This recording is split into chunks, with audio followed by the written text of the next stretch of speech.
কৌটোটা দেখে ভাবছি কৌটোর মধ্যে কী আছে, এর মধ্যে কী আছে, আমাদের চিড়ে আছে। তো আজকে চিড়ের পোলাও বানাবো। তো চলো তোমাদের সাথে রেসিপিটা শেয়ার করি।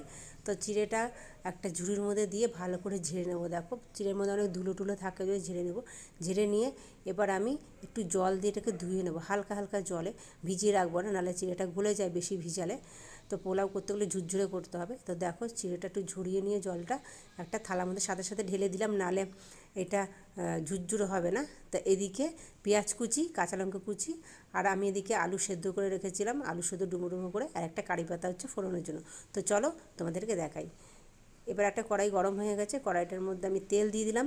তেল দিয়ে এর মধ্যে ফোড়নের সর্ষে দেবো, সাদা সর্ষে আর সাদা জিরে দেখো দিলাম। দিয়ে এর মধ্যে আমি একটা শুকনো লঙ্কা দিয়ে দেবো, যে ফুটে যাবে। তো ফুটে গেছে এগুলো, শুকনো লঙ্কা দিয়ে হালতো করে তার মধ্যে আমি দিয়ে দিলাম সেই কারি পাতাটা। তো কারি পাতা দিলে একটা সেন্ট হয়, কারি পাতাটা দিয়ে দিলাম। তারপরে দিয়ে দিলাম কাঁচা লঙ্কা কুচি আর পেঁয়াজ কুচি।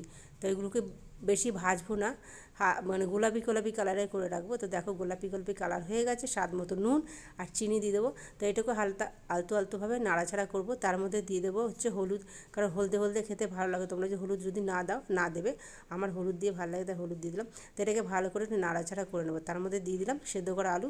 তো আলুগুলোকে ভালো করে ভেজে নেব। ভেজে নিয়ে এবার চিড়েটা দিয়ে দেবো। চিড়েটা দিয়ে আঁচটাকে আস্তে করে দেবো, কারণ বেশি জোরে গ্যাসে দিলে হবে না। তো আগুনটাকে কমিয়ে দিয়েছি, আলতো আছে করছি। এদিকে বাদামটা আমি একটু ভেজে নিলাম, ভেজে নিয়ে এর উপরে ছড়িয়ে দিলাম। তো বাদামটা আগেও দিতে পারতাম, কিন্তু আমি ভুলে গেছিলাম ভিডিও করতে করতে। এবার এটা যখন হয়ে গেছে, এর মধ্যে রেডি করেছি, একটা পাত্রের মধ্যে এবার দিয়ে দেবো।